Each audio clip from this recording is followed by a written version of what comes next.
Assalamualaikum and hi, my name is Muhammad Nazmi with Lotfi, matric number AE1.0052. And today I would like to present the introduction of signal to noise ratio, also known as SNR. What is signal to noise ratio? According by Dr. Rudiger Pascota, the signal to noise ratio is the ratio of a signal power to the noise power in a detector. It is often used to quantify the quality of a measurement. And its units expression typically in decibels, which is dB. Also, a ratio greater than 0 dB or higher than 1 ohms signifies more signal power than noise power. Sn can be determined by using a fixed formula that compares two levels and returns the ratio, which shows whether the noise level is impacting the desired signal. Noise can include thermal quantum, electronic impulse, or intermodulation noise, as well as forms of noise. The environmental factor, such as temperature and humidity, can also affect the decibel. If the noise is significant enough in comparison to the desired signal, that is Sn is low, it can disrupt a wide range data transfers, includes text files, graphic, elementary application, audio, and video streams. In terms of connectivity in wireless networks, the expert states a requirement of an SNR of at least 20 dB to serve the internet. And we can see here is the SNR requirements value, which is 5 to 10 dB is below the minimum level to establish a connection due to the noise level being nearly distinguishable from the desired signal. 10 to 15 dB is accepted minimum to establish an unreliable connection. 15 to 25 dB typically considered as a minimally acceptance level to establish full connectivity. 25 to 40 dB is deemed to be good. And lastly, 41 dB or higher is considered to be excellent. So the example of the signal to noise ratio. For example, a Wi-Fi signal with 40 dB will deliver a better network service than a signal SN of 20 dB. If a Wi-Fi signal too low, the network performance can be impacted because it's become more difficult for device to distinguish the desired signal from the noise. This can result in dropped packets and data retransmission, leading to the lower throughput and the higher latency. The internal noise is decreased in some high devices, such as the radio telescope, by reducing the receiving security to the near absolute zero temperature, which is negative 273 degrees Celsius. The performance of the transmitting and receiving antennas in wireless system must be improved, always be improved. As a conclusion, the SN is always priority for communication engineers. This has conventionally been accomplished by using the smallest receiving system bandwidth possible while maintaining the desired data rate. Other methods, however, are available. For example, the engineer might use the spread spectrum techniques to improve the system performance or increase the signal output to boost the signal's noise. That's all for me. Thank you and Assalamualaikum. Assalamualaikum warahmatullahi wabarakatuh. My name is SHAHIRAH binti ZAMRI. My test number of E18035 will be explaining to you briefly about the overall idea of this PBL assignment, where this task 1 mainly covers the chapter 2, which is noise in communication system. So if you look at the PBL trigger statement, you can see that communication engineers always strive to maximize the signal to noise ratio, where it is done by using the nearest possible receiving system bandwidth consistent with the data speed desired. And there are other methods, for example, using the spectrum techniques to improve the system performance, or by boosting the signal output power to increase the signal to noise ratio. In some high-level systems, internal noise is minimized by lowering the temperature of the receiving circuitry to near absolute zero. And in wireless system, it is important to optimize the performance of transmitting and receiving antennas. So briefly, in a communication system, the signal to noise ratio also indicates the relative strength between the signal and noise. This is because the greater the signal to noise ratio, the stronger the signal and the lesser the noise. And this is the problem statement and instruction, where we need to propose a solution to produce the highest SNR output of the communication system from consistently 5-watt AC signal and bandwidth of 400 MHz value. 5 watt here is representing the P-in or the input signal. So this is the initial arrangement of the cascaded amplifiers in the system, where the receiving antenna is connected to the amplifier 1, amplifier 2, and amplifier 3, producing the SNR output, which is what we need to find. So this is the surrounding temperature given.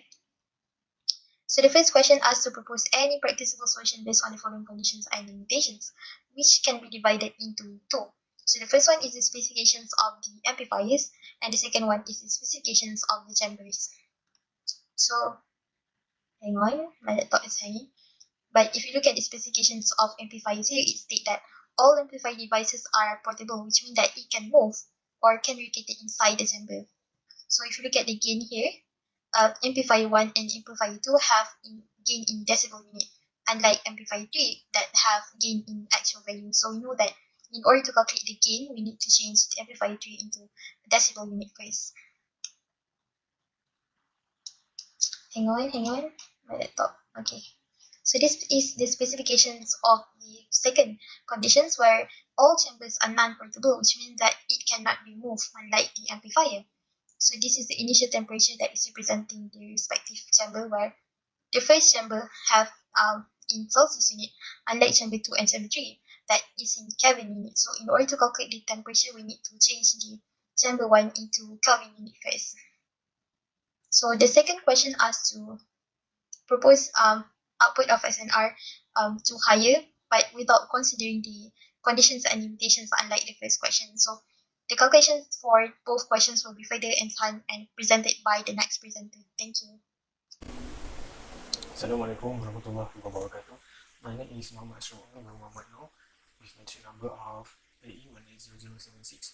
I will start my present for my part, which related to the part of general process to generate multiple solutions. So the process of to generate multiple solutions might require some brainstorming between our each group members for several times. Alright, so this is where we actually define the problem criteria, understand the given equation which related to receiver systems, and understand the concept of the signal to noise ratio output. And after that, we proceed to after the brainstorming, we proceed to gather all the information from the questions, and by doing so, we can decide which how does the noise affect the SNR, and what are the other factors that can be considered, and also what are the other equations that can be used. So by doing this, we can come up with a method that can be used to solve this. It's not like one automated. So technically, there are several methods which related to the signal to noise ratio output, such as temperature of meter or amplifier, and modulation, and the others maybe. So by doing this, my group I'll come up with 3 methods that can be used to observe the highest signal to noise ratio output of the communication system, which are stated as follows. So firstly, we come up with method of initial value method. So this method basically follows the basic calculation of signal to noise ratio output from our studies. So it's not too complex or it's not too easy, but basically this is the base for the signal to noise ratio output. And after that, we come up with the method number 2, which we can change the amplifier. So by doing this, this method relates to we change the sequence or the sequence of the amplifier. So maybe 1 to 3 or 3 to 1. So by doing this, we can come up with 6 probability of the sequence in order to obtain the output. So from the 6 probabilities, we can observe which are the highest and which are the lowest of the signal to noise ratio output. And lastly, we decide to use the change temperature method. So change temperature method is we can observe whether it is in fact the signal to noise ratio output, because technically from the formula, signal to noise ratio output is inversely proportional with the temperature. So that's why we can use this method to observe the result and to obtain the result. So the difference between the change temperature method and initial value method is initial value method we use the highest temperature that has been given in equations, and but the change temperature method we use the minimum value of temperature to observe whether the output by following the condition that has been set up from the question. So that's all for the generate multiple solutions that can be used to solve these questions. So thank you. Assalamualaikum warahmatullahi wabarakatuh. It's me again, ASRYIQ, but this time I will show you the solution for the first question of this task. Right, so let's go. So as you can see here, this is the question 1 given from the task, which is related to signal to noise ratio output. So this question basically asks us to find the highest internal threshold output using any method that might be used to solve these questions. So as the previous video, my group and I decide to use the three method which is related to the initial value method, change amplifier method, and change temperature method, right? So for the solution, we go to the first method, which is related to the initial value method. So based on the information given from the input SNR, is the only power input which is equal to 5 volt, and noise input we don't know. So noise input can be obtained by using the formula of KTB, which is basically J is the Boltzmann and bandwidth, and T is the environmental temperature. So we obtain that the value is 1.7 times 10 power of negative 12 watts. So by doing so, with this information, we can obtain the value of SNR input. So insert all the information that has been given and obtained, then we can gain the value of SNR input is 2.94 times 10 power of 12 units. Then we can convert it to the decibels, which is equal to 124.6848. So after that, we can find the total noise factor. Why? Because total noise factor is usually relates to the temperature that's been given in the equation, mainly for the chamber, which is 77 Celsius, 300 Kelvin, and 450 Kelvin, right?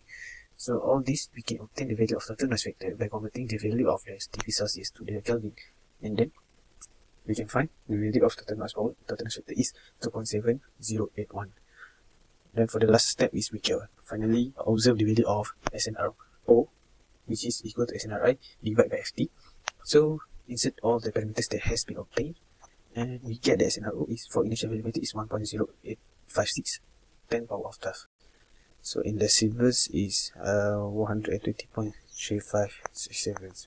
So this is for the initial value method. Then we can compare the answer to the other two methods, which is change amplifier method and change temperature method. So secondly, for the change amplifier method, basically we adjust the amplifier sequence for the initial is 1, 2, 3, right? So there are 6 probabilities that we can use to change the amplifier sequence. So in this solution, in this table, I show that all the amplifier sequence, all the 6 amplifier sequence that might be the probability is 6, right? So I show all the results in the tables. So basically, for the change amplifier sequence, the highest for the obtained for SNRO is the amplifier sequence for 3, 2, and 1, which the total noise factor is 2.2082, and then the SNRO is 1.3314 to the 10 power of 12. So output SNR in decibels is 122.2431 decibels. Okay, so this is actually higher than the initial value method. So then for the last method is the change temperature method. So change temperature method is where we adjust the value of temperature by taking the minimum temperature, because these two methods, change amplifier method and initial value method, we use the highest value of temperature from the given in the questions, right? So for the temperature method, we adjust the value to the minimum, but we use the sequence of amplifier, amplifier 1, amplifier 3, amplifier 2, and amplifier 1. So but after we adjust the value of temperature, right, we must again obtain the value of F, and then we can find the total noise factor, which is 2.1999. So by doing so, we can get that the value of SNRO is 1.3364 to the 10th power of 12, right? So and the decibels is 121.2594, which is higher than the other two methods. So this is obtained. So I think theoretically, yes, it follows this formula, because the lower the value of the minimum the value of temperature will produce a lower value of total noise factor, and indirectly will affect the value of signal to noise ratio output. So that's why the value of signal to noise ratio output in the change temperature method is higher than the other two methods. So that's for the solution for question 1. That's all from me. Thank you. Assalamualaikum, my name is FATIMAH and I will present the solution for the second question. The question is, without considering the mentioned condition and limitation, what we propose to further enhance the output SNR. So, first,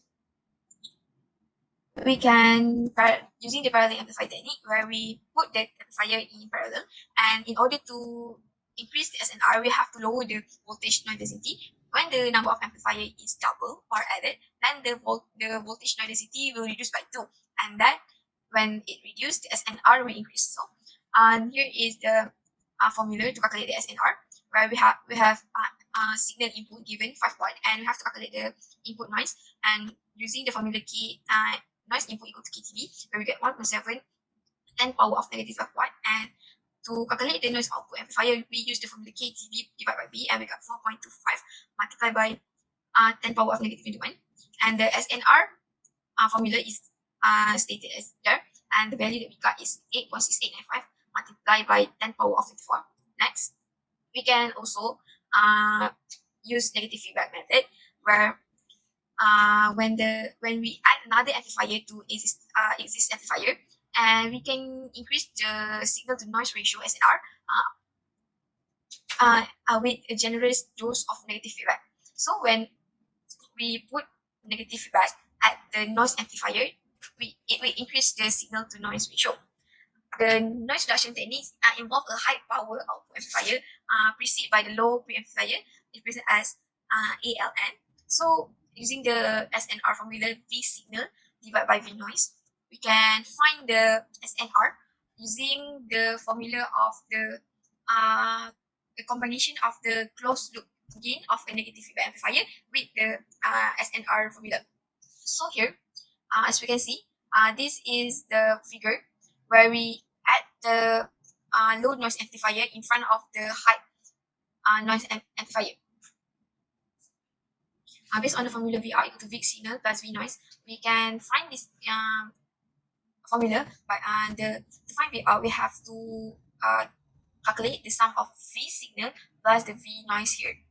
So, to modify the input to output relationship to the account for the fact that V signal is multiplied by the low noise and the high noise, but the V noise will multiply only with the high power noise, because V noise is in front of the high power noise and they are categorized as noisy amplifier. So, number 4, from this equation, the output voltage includes both the noise signal and the original input signal is taken away, but the signal component is larger than the noise component by the factor of gain low noise.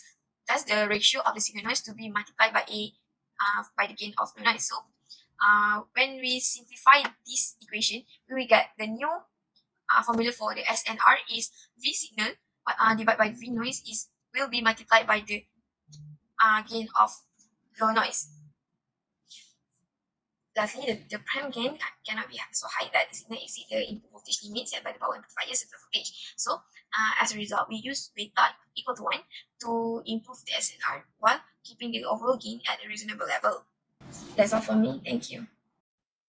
Assalamualaikum and good day. My name is Muhammad NASRUL bin Muhammad TARMIZI, and my matric number is AE180062. So today I will explain about the solution of the second question, which is how to enhance the output of SNR.